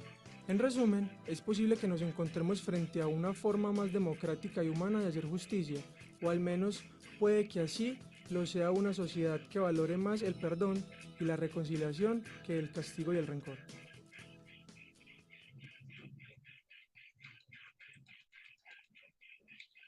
Listo, entonces vengan, vuelvo y comparto la presentación. Entonces miren, esto es lo que ocurre. Si ustedes ven, yo sé que ustedes han hecho procedimientos policiales a menores de edad. Sí, entonces miren que el sistema penal de adolescentes es muy particular, no se les puede llevar a prisión, por ejemplo, o están en unos centros especiales de reclusión, de resocialización, porque el paradigma sobre el cual descansa la responsabilidad penal de menores que han cometido delitos o han cometido infracciones, pues en todo caso, es sobre todo el paradigma restaurativo de justicia. Entonces miren que, digamos, esto no es simplemente una teoría, sino que en la práctica uno lo puede ver muy bien. Y eso hace que sea mucho, yo sé, mucho más complejo para ustedes porque tienen que tener unas precauciones muy fuertes cuando, por ejemplo, ven un menor que los grupos armados ilegales o las bandas criminales o los combos están utilizando para la comisión de delitos, porque el paradigma es distinto, es mucho más restaurativo. Entonces no se puede, digamos, simplemente reprimirlos, procesarlos, llevarlos a prisión y ya, como ocurriría con un adulto como nosotros. Es un paradigma distinto y en ellos la justificación que hay detrás es que son personas que están en un proceso de formación que no tienen un criterio todavía suficientemente claro sobre, digamos, el daño que están causando, están siendo instrumentalizadas muchas veces por, digamos, delincuentes o criminales con un prontuario pues mucho mayor, que sí saben bien qué es lo que están haciendo, pero que están utilizando a los menores para a través de ellos cometer delitos. Pero entonces sobre ellos la fuerza pública tiene que actuar de una manera muy distinta, no solo ustedes, sino los jueces también, cuando los van a, digamos, a procesar por los delitos o daños que hayan causado a la comunidad. Es un ejemplo, digamos, práctico de la cotidianidad de cómo opera el paradigma restaurativo. Ahora, todo esto para decirles que ambos paradigmas, el retributivo y el restaurativo, ambos aplican cuando se crean sistemas de justicia transicional concretos, como los que ha habido en Colombia, Justicia y Paz o el nuevo sistema integral de justicia transicional. Ambos paradigmas, digamos, son válidos y son valiosos y de hecho operan cuando hay sistemas de justicia transicional, porque si ustedes ven, el presupuesto es que ambos son maneras de responder ante las violaciones graves de los derechos humanos. Lo que pasa es que las respuestas son opuestas, son distintas, pero ante el hecho original, que son las violaciones graves de derechos humanos durante las dictaduras o las guerras, ambos tipos de sistemas pueden ser, digamos, utilizados cuando se crean mecanismos de justicia transicional para enfrentar esas violaciones a los derechos humanos. ¿Qué es lo que pasa? Lo que vemos aquí, que los mecanismos de respuesta son los opuestos. Entonces, si nos afincamos más en los paradigmas de justicia retributivo, entonces la reacción, ¿cuál es? Una reacción penal dura. Si hay un delito muy grave, que es un delito que tiene que ver con violaciones a los derechos humanos, como el secuestro, la tortura, las desapariciones, los reclutamientos forzados, en fin, ese tipo de delitos muy graves. Entonces, ¿qué nos exigen los mecanismos retributivos? Una sanción de prisión muy alta, ¿no? Por supuesto, una sanción de prisión alta, 50, 40, 30, en fin, y donde existen ese tipo de penas, prisión perpetua, o donde existen los tipos de, digamos, penas capitales o penas de muerte, pena de muerte. Pero cuando, digamos, nos afincamos más en el paradigma restaurativo, ante esos mismos hechos, secuestros, violaciones, masacres, reclutamientos, en fin, todo eso, ese paradigma lo que nos exige es otro tipo de respuesta distinta, ya no la prisión, sino lo que me preguntaban ustedes, ¿qué entonces? Reconocimientos de responsabilidad individual y colectiva, esclarecimiento de la verdad sobre los hechos del caso, reparaciones simbólicas y reparaciones materiales o económicas, compromiso de no repetición, compromiso con los programas de desarme, desmovilización y reincorporación a la vida civil. Eso es un conjunto de deberes de actuación positivos en clave de reparar el daño, en clave de recomponer las relaciones rotas, en clave de generar una reconciliación con las víctimas y la comunidad, pero ya no en términos de una reacción penal pura de privación efectiva de la libertad. Ven, son dos tipos de reacciones válidas ambas, que se han utilizado en la historia de la humanidad ambas, y ambas operan cuando hay sistemas de justicia transicional que intentan, digamos, encarar, solventar esas violaciones graves a los derechos humanos que ha habido en contextos de dictadura o de guerra. ¿Ya? Hasta ahí, preguntas, comentarios, preocupaciones, lo que sea. Está bien, profe. Está bien, listo. Entonces vamos, eso lo pueden ver con Álvaro. Cuando veamos los modelos concretos de justicia transicional, ustedes van a ver que en Colombia los sistemas tienen medidas de ambos tipos o ambos cortes. Hay medidas de corte más retributivo, hay medidas de corte más restaurativo, hay cárcel para unos, no hay cárcel para otros, hay unos condicionamientos para unos, otros tienen otro tipo de medidas, dependiendo, porque los sistemas de justicia transicional se configuran, se estructuran, se edifican, digamos, bebiendo de ambos tipos de paradigmas, retributivos y restaurativos, ¿sí? No es que haya un sistema que sea puramente retributivo. y otro puramente restaurativo. Eso es muy difícil. Casi siempre se estructuran combinando los dos tipos de medidas. ¿Por qué? Para hacerle frente a esas violaciones graves y masivas de los derechos humanos, que para un Estado es muy difícil responder ante eso. Tiene que, digamos, echar mano de todos los tipos de medidas y hacer un sistema medianamente, digamos, balanceado que responda ante las exigencias de la sociedad, de las víctimas, de la comunidad internacional, en fin, a todos los tipos de presiones que existen.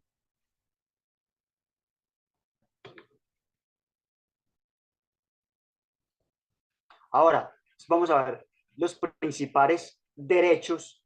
Aquí, digamos, es como que cambiamos de cara. Ya vimos un poco cuáles son las exigencias de la justicia transicional.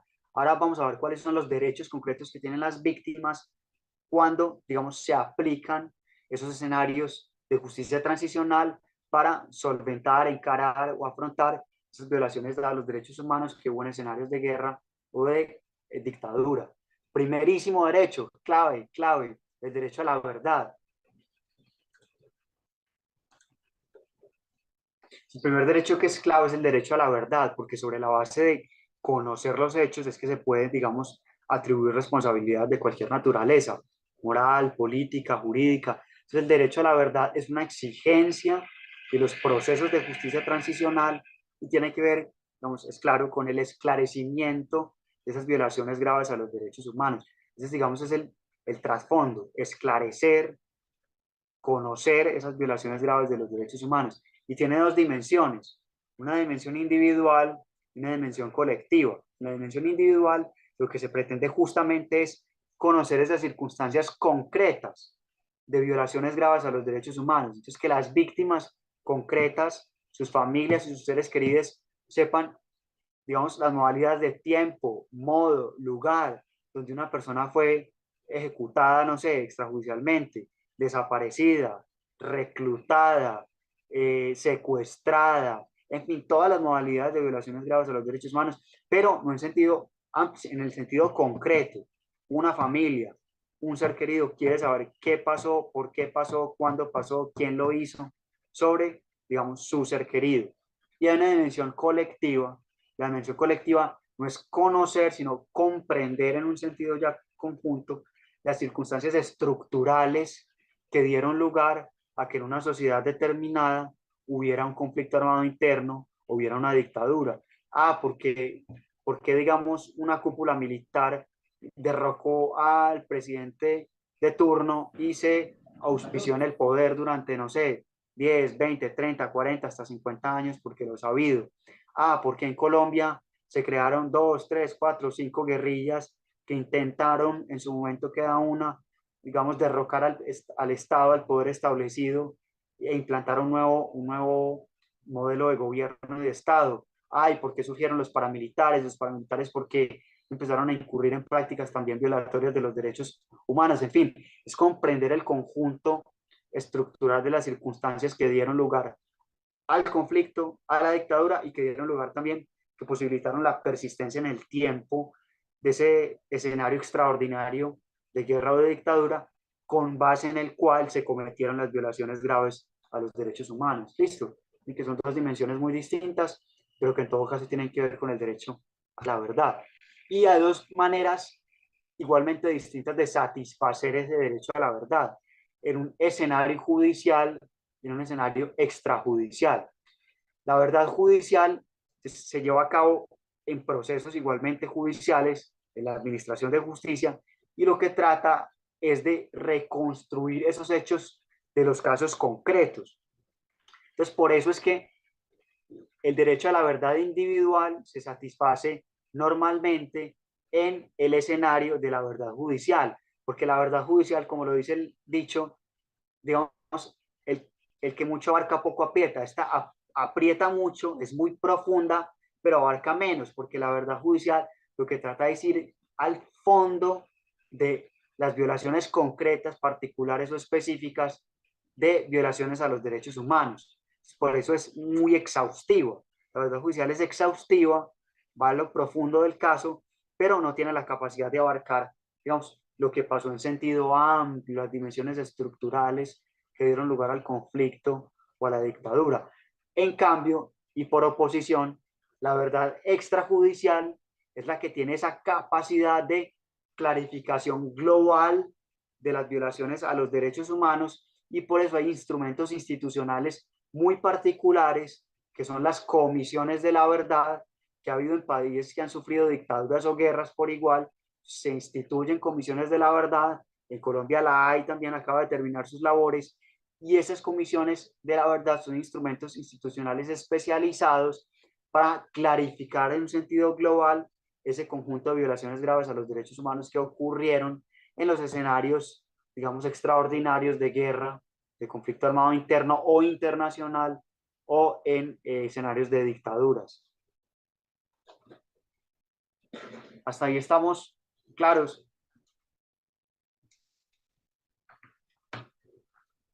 Profe, y si no se sabe la verdad, y entonces, No, pues si no se sabe la verdad, para eso está el derecho a la verdad, hay que buscarla, hay que tratar de, por todos los medios posibles, judiciales y extrajudiciales, tratar de, digamos, como de reconstruir las circunstancias o el caso concreto o las circunstancias estructurales que dieron lugar a esas, digamos, masivas y sistemáticas violaciones a los derechos humanos.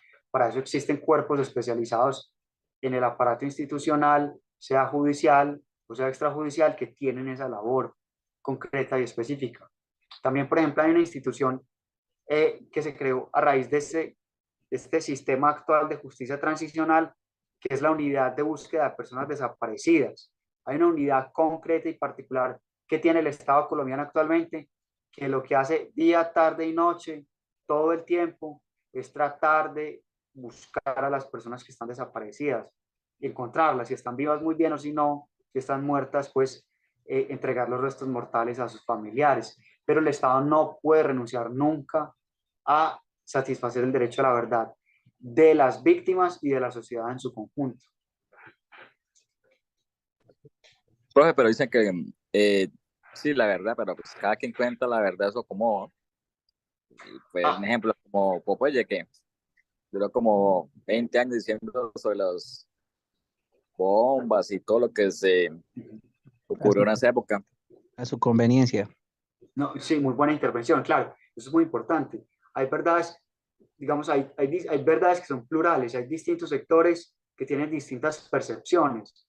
La fuerza pública tiene una percepción, el sector empresarial tiene una percepción, los políticos tienen otra percepción, los religiosos tienen otra percepción, la guerrilla tiene una percepción, los paramilitares otro, las BACRIM otro, pero digamos, uno no puede sostener cualquier versión y ya. Esas versiones lo que hacen es contrastarse para determinar cuál es el mérito, cuál es realmente, digamos, el sustrato de veracidad, de razonabilidad, de racionalidad que tienen todas esas versiones. Y sobre esa base, entonces se depuran todo ese tipo de verdades en el escenario judicial o en el escenario extrajudicial. Por eso es que los funcionarios públicos lo que tienen que hacer es, digamos, depurar todo ese tipo de versiones que cualquier persona puede ir allá a advertir ante las autoridades públicas, o las organizaciones sociales tienen otras verdades, las organizaciones de víctimas tienen otras verdades. Entonces, si uno es víctima del Estado, tiene una verdad; si uno es víctima de las guerrillas, tiene otra verdad; si uno es víctima de los paramilitares, tiene otra verdad.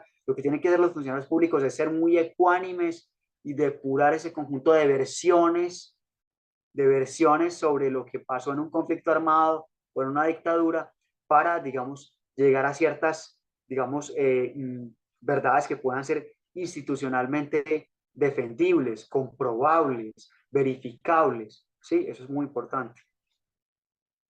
Como el caso que ocurrió hace, bueno, ya 15 días, de un secuestro a un cerco humanitario.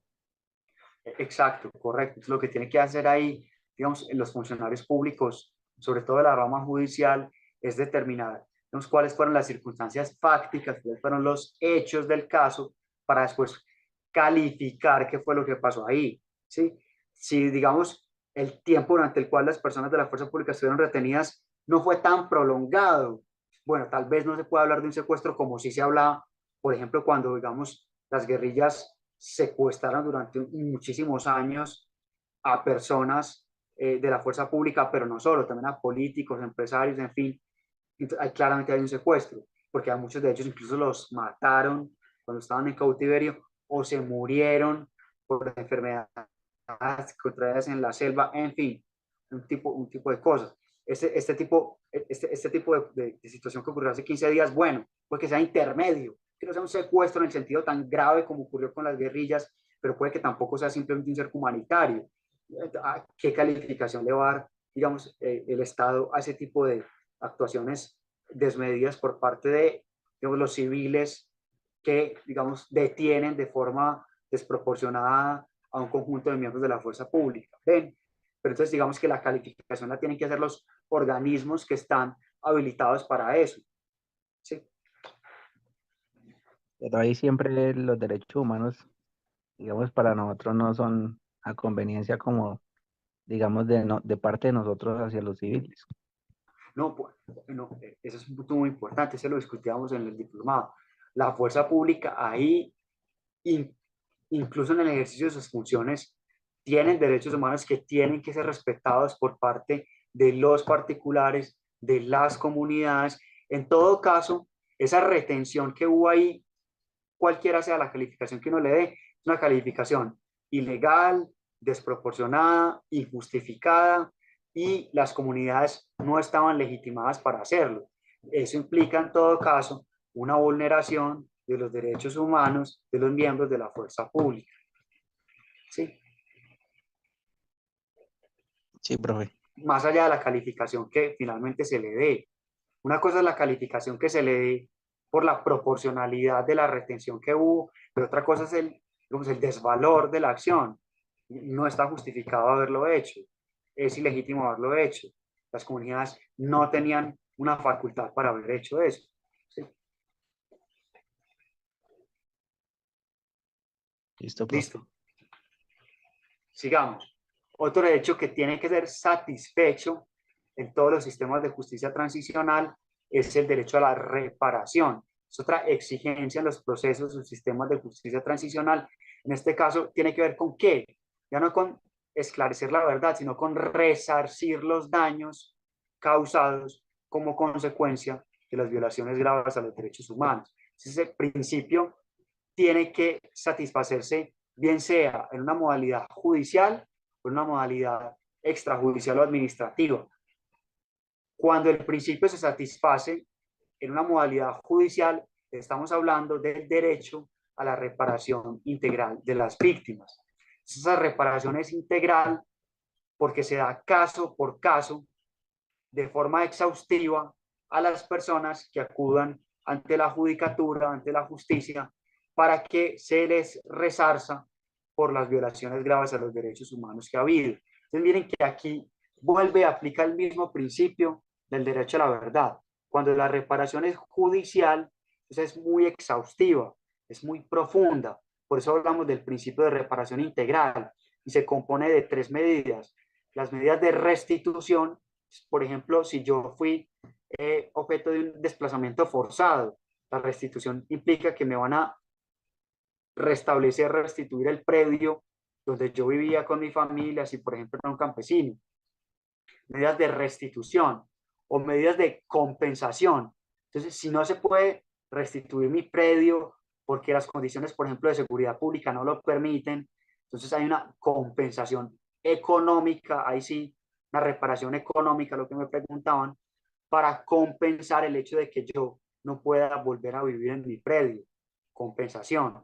O finalmente también hay medidas de rehabilitación. Esas medidas de rehabilitación tienen que ver con reparaciones simbólicas. Entonces, si yo, por ejemplo, sufrí un trauma porque mis papás fueron secuestrados, mis papás fueron reclutados, o yo mismo fui reclutado por un grupo armado ilegal cuando era menor de edad, entonces hay medidas de reparación simbólica para yo restablecerme, digamos, en términos psicológicos, emocionales, por esas violaciones graves a los derechos humanos que yo tuve. O si, por ejemplo, yo fui objeto de una mina antipersonal, no solamente es la reparación material, la compensación del daño que yo sufrí, sino también la rehabilitación para yo poder ejercer labores con esa disminución física que yo tengo a raíz de haber sufrido una violación grave de mis derechos humanos.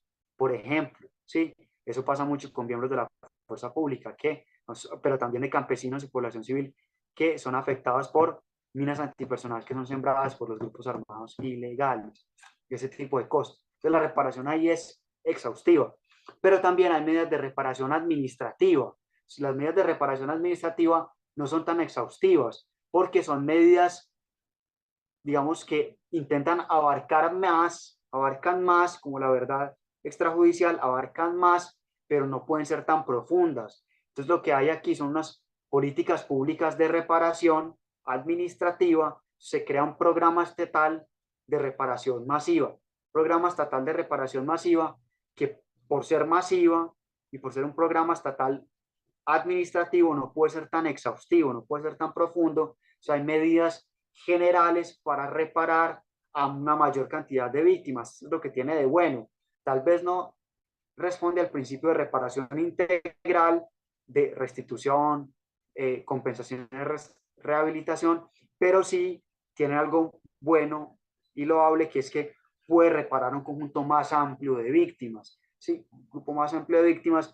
Por ejemplo, en Colombia ha habido 7 millones de víctimas en general, casi 8, dependiendo de las cifras. Los programas, es imposible que los programas de reparación judicial vayan a reparar a 8 millones de víctimas de forma exhaustiva. Ningún aparato judicial de ningún país, por desarrollado que sea, tiene los recursos humanos, técnicos y financieros para eso. Es que es lo que crean los países que han sufrido, digamos, graves violaciones de los derechos humanos de forma masiva y sistemática. Crean reparaciones administrativas, programas que tratan de compensar o de restituir o de rehabilitar en un sentido menos profundo, pero en todo caso también importante y masivo, a las víctimas de violaciones a los derechos humanos, ¿sí?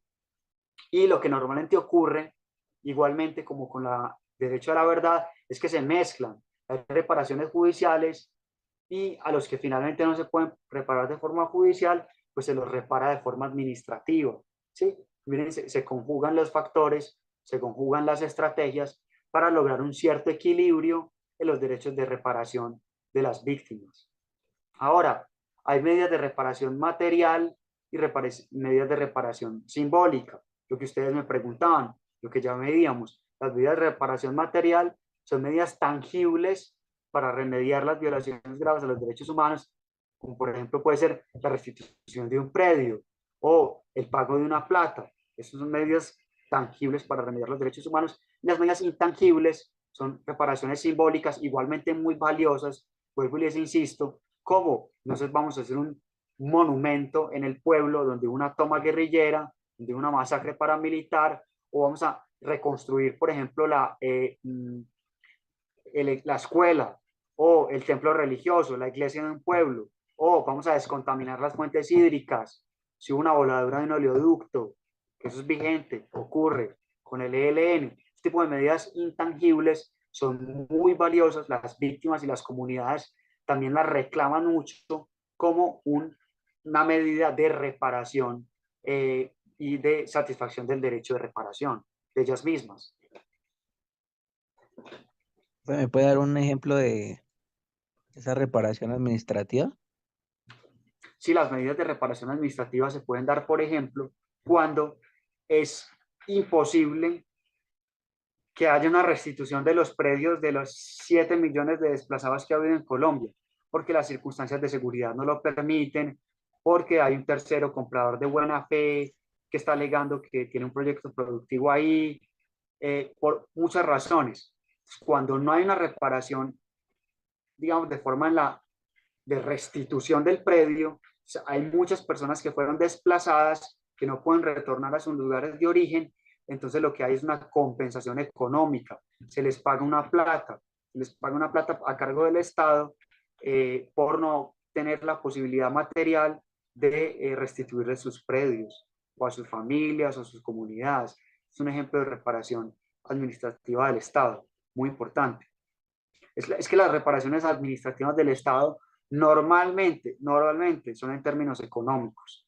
Son las medidas que más, digamos, no son las únicas, pero son las medidas clásicas de reparación administrativa, aunque también hay medidas administrativas donde el Estado crea, por ejemplo, entidades especializadas o específicas en rehabilitar a las víctimas. Entonces hay un cuerpo de psicólogos que atienden a las víctimas de tipos específicos de violaciones a los derechos humanos. Están las víctimas de minas antipersonal, víctimas de desplazamiento forzado, víctimas de reclutamiento forzado, víctimas de desaparición forzada. Hay instituciones particulares como la Unidad de Reparación de Víctimas, que tienen programas especializados para reparar en clave administrativa y simbólica, ya no económica, a las víctimas que han sido o han sufrido ese tipo de violaciones a los derechos humanos. Listo, profe, gracias. Listo. Sigamos pues, que ya estamos a 15 minutos de terminar. Ahora, el derecho a la no repetición. El derecho a la no repetición es muy intuitivo. ¿En qué consiste? En que no se revictimice a las personas que fueron víctimas de violaciones a los derechos humanos, pero ojo, que tampoco se victimice en el futuro a personas o grupos poblacionales o comunidades que no fueron en el pasado víctimas, pero que tampoco pueden serlo en el futuro, ¿sí? Es el derecho a la no repetición. Y digamos, el sustrato moral, filosófico que eso tiene, es que se restaure la dignidad, se restaure la ciudadanía plena de las víctimas que fueron objeto de violaciones graves a los derechos humanos. Porque miren que el trasfondo es ese.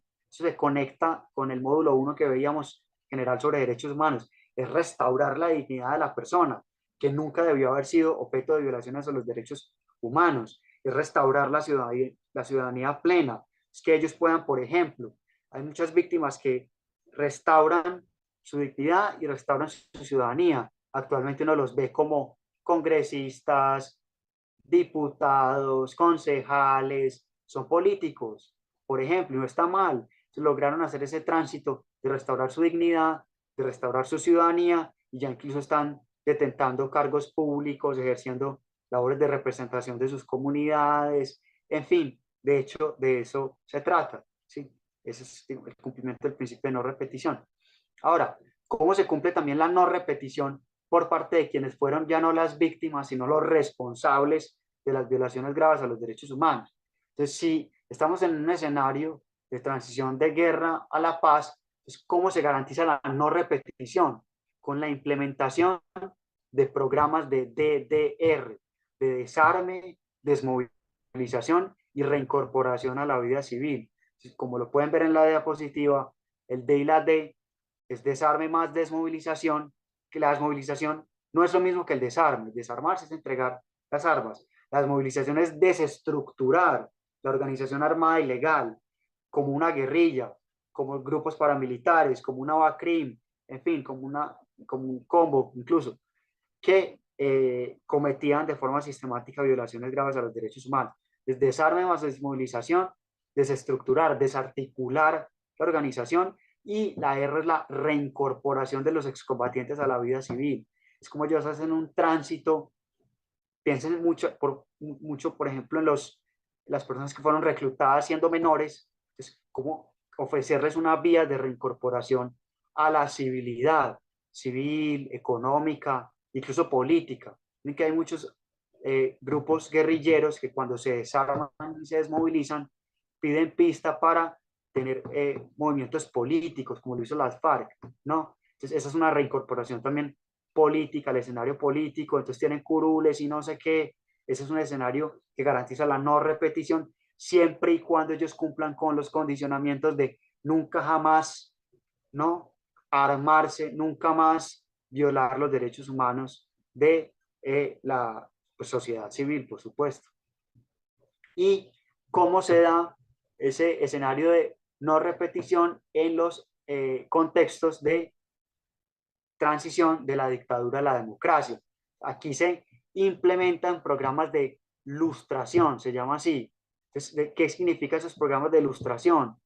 Es por ejemplo, una purga de funcionarios públicos. Ahí sí, acuérdense que ahí los que detentan el poder son una cúpula militar o una cúpula política respaldada obviamente por las fuerzas militares. Entonces, lo que hay ahí es una purga de funcionarios que, digamos, auspiciaron al régimen en el poder. Hay una degradación de rangos también de los militares o de las fuerzas policiales que están vinculadas con la violación grave de los derechos humanos. Hay una reforma institucional, eso lo hablábamos mucho las semanas anteriores, una reforma institucional para recomponer la división de poderes, el poder ejecutivo, el poder legislativo, el poder judicial, los órganos de control, en fin, que haya unos órganos estamentarios en el Estado que realmente reflejen una institución propiamente democrática, ¿sí? Con la, digamos, el sistema de pesos y contrapesos que deben tener, que deben tener las instituciones democráticas que hablábamos en las semanas anteriores.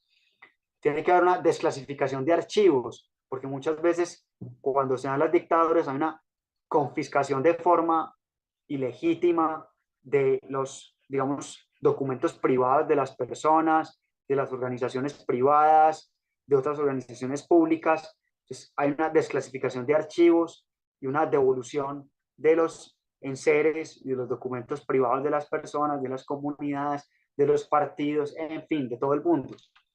Y hay unas sanciones políticas que también se imponen sobre esas personas que estaban en el poder, que de forma, digamos, violenta oprimieron a la población civil, entonces se los, digamos, inhabilita para ejercer cargos públicos o para, digamos, pertenecer a partidos políticos, para evitar que, pues, haya un riesgo de que vuelvan a causar violaciones graves a los derechos humanos.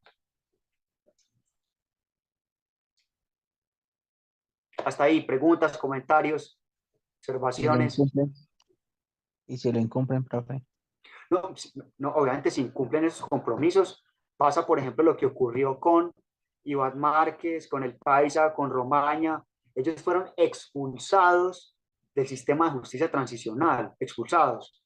Pierden todos los, digamos, condicionamientos de reincorporación, pierden los tipos de sanciones no privativas de la libertad o en clave restaurativo. Esa es la sanción que le impuso la Jurisdicción Especial para la Paz por haber incurrido en una reincidencia, es decir, por haber quebrantado el principio de no repetición de las acciones violentas que dieron lugar a las violaciones graves a los derechos humanos.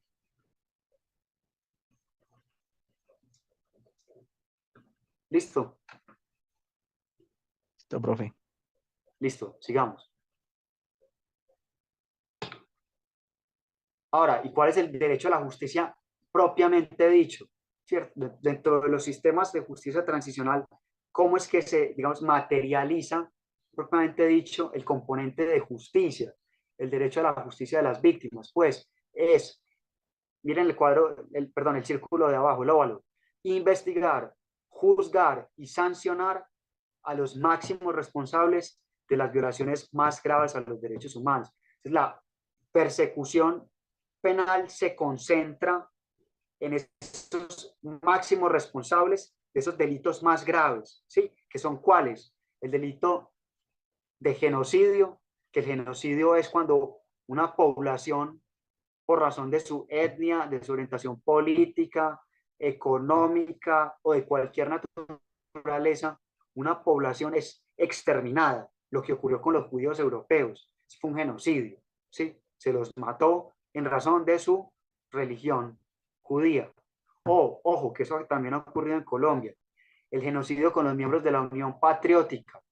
La Unión Patriótica fue una fracción de, digamos, antiguos combatientes de la FARC-EP que por allá en la década de los 80 se desmovilizaron durante un proceso de paz fallido, se desmovilizaron, formaron un partido que fue la Unión Patriótica y ellos fueron exterminados sistemáticamente por, parece ser, miembros de la, no propiamente de la fuerza pública, pero del Estado, miembros del Estado, que ejecutaron sistemáticamente a los partidarios de la Unión Patriótica.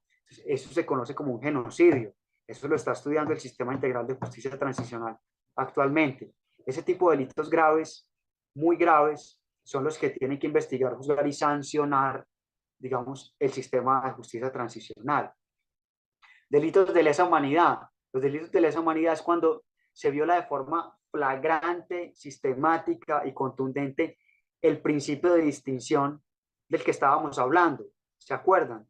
Entonces, cuando, digamos, por ejemplo, ha habido una política sistemática de secuestros por parte de las FARC o de otra guerrilla como el ELN o cualquiera otra, eso es un delito de lesa humanidad, porque se viola el principio de distinción, el principio de humanidad también se viola aquí, y entonces eso hace que haya una, digamos, reacción por parte del Estado en términos de persecución penal de los principales responsables. Y cuando también existen graves crímenes de guerra, cuando no se respetan esas prácticas que se supone que se deberían seguir incluso en medio de una confrontación armada internacional o nacional, cuando no se respetan esas normas de derecho internacional humanitario en su conjunto y de forma sistemática y generalizada, se incurre, por ejemplo, en el uso de armas prohibidas como lo son, y ya lo vimos antes, las armas, como se me fue la palabra,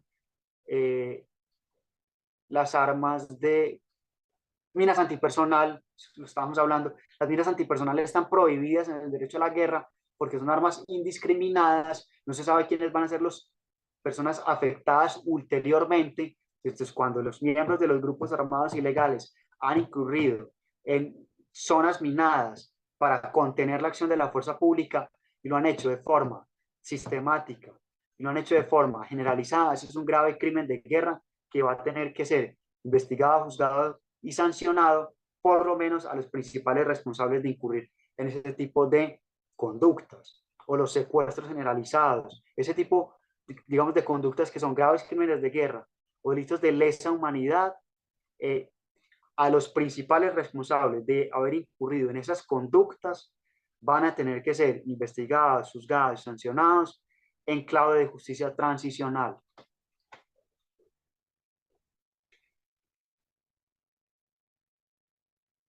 O el reclutamiento forzado de menores en los que incurrieron las guerrillas de forma generalizadas, también van a tener que ser atribuidos en clave de responsabilidad penal transicional a los máximos representantes o comandantes de las FARC-EP.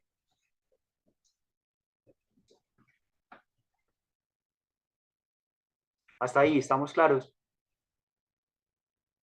Profe.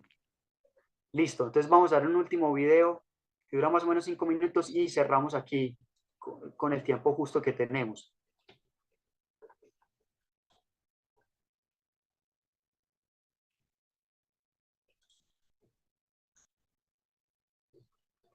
El video que vamos a ver ahí es de un, digamos, colega mío, pero con más experiencia, por supuesto, todavía que yo, de la Universidad de Antioquia, que hace, digamos, una balance global general de lo que es la justicia transicional, hace un poco un recorrido histórico por el paradigma, cómo surgió y cómo ha venido evolucionando, y cuáles son los retos de la implementación del paradigma de justicia transicional en un escenario ya como el colombiano, el que nos corresponde a nosotros.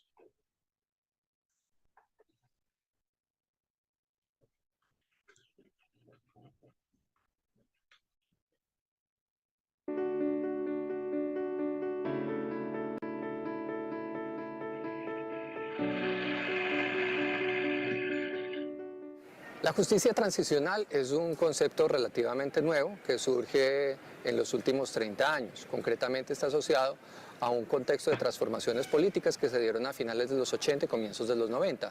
Algunas de esas características era la terminación de la Guerra Fría, pero también un conjunto de cambios como el hecho de que algunos países en el Cono Sur pasaron de las dictaduras a las democracias liberales, o también estuvo asociado con las transformaciones políticas en Europa Oriental, concretamente con el colapso de la Unión Soviética y de los regímenes socialistas en Europa Oriental. También estuvo asociada con algunas transformaciones políticas como la que se dio en Sudáfrica, del paso del apartheid a una democracia más amplia. Con base en todos estos cambios que se dieron en los años 90, hubo una preocupación por parte de politólogos, abogados, expertos en resolución de conflictos, tratando de balancear dos exigencias. De una parte, las exigencias relacionadas con justicia y reclamos por los derechos de las víctimas a la verdad, la justicia, la reparación, las garantías de no repetición, pero de otro lado a garantizar convivencia pacífica. ¿Cómo hacer para que las sociedades pudieran estabilizarse políticamente? Esta tensión tan profunda llevó entonces a la necesidad de crear mecanismos o de construir mecanismos que permitiera balancear esas dos exigencias. Uno de los mecanismos más fuertes ha sido la utilización de los tribunales. Se han utilizado tribunales nacionales, tribunales internacionales, pero también se han utilizado otros mecanismos como los que comenzaron a utilizarse en Argentina y en Chile, que fueron las comisiones de la verdad, que se refinó con la experiencia de Sudáfrica, que es la Comisión de la Verdad y la Reconciliación. Además de eso, existen otros mecanismos administrativos como los mecanismos de purga y de lustración. Eso quiere decir la prohibición a funcionarios administrativos que hayan hecho parte de regímenes para participar o continuar en el poder. Finalmente, ¿qué es lo que buscan los mecanismos de justicia transicional? Buscan fundamentalmente proteger los derechos de las víctimas que han padecido la inclemencia de crímenes masivos y graves violaciones de derechos humanos, pero a su vez también buscan facilitar ese cambio político que lleve a la construcción de una sociedad democrática. Finalmente, diría que el caso colombiano es un caso bastante sui generis en el contexto internacional, porque no es una transición de dictadura a democracia, sino que ha sido una transición bastante compleja de la guerra a la paz, que comienza inicialmente con la desmovilización de los grupos paramilitares entre el 2003 y el 2006, y más recientemente desarrolla otro capítulo con el proceso de paz con las FARC. Queda pendiente otro proceso, que es el proceso de paz con el ELN. Una última consideración, y es que no todas las experiencias son iguales, entonces no se pueden aplicar todos los mecanismos de manera igual a todas las experiencias. El caso colombiano, por ejemplo, va a ser un caso único, un caso muy especial, y el diseño de sus mecanismos va a tener que ser hecho a la medida de las necesidades y el contexto colombiano.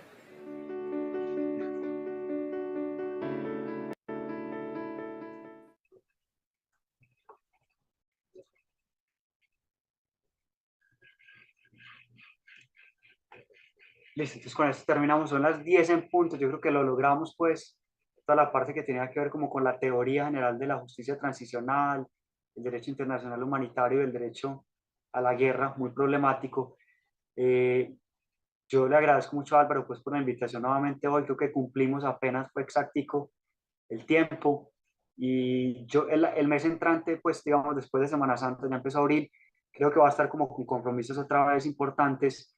Yo el reto que le dejaría a Álvaro es que les presente a ustedes los dos modelos concretos de justicia transicional, el de justicia y paz que se dio con la desmovilización de los paramilitares en el gobierno Uribe, y el actual sistema de justicia transicional que se viene dando desde el acuerdo de paz del gobierno Santos con las FARC-EP. Entonces sería como, digamos, chévere si pudieran concretar todos estos conceptos que vimos, digamos, generalizados, ya en un plano más concreto de cómo operan ellos en la cotidianidad del país y las instituciones que existen, y las cosas buenas, malas, lo bueno, lo malo y lo feo que ha habido de todos estos procesos de justicia transicional.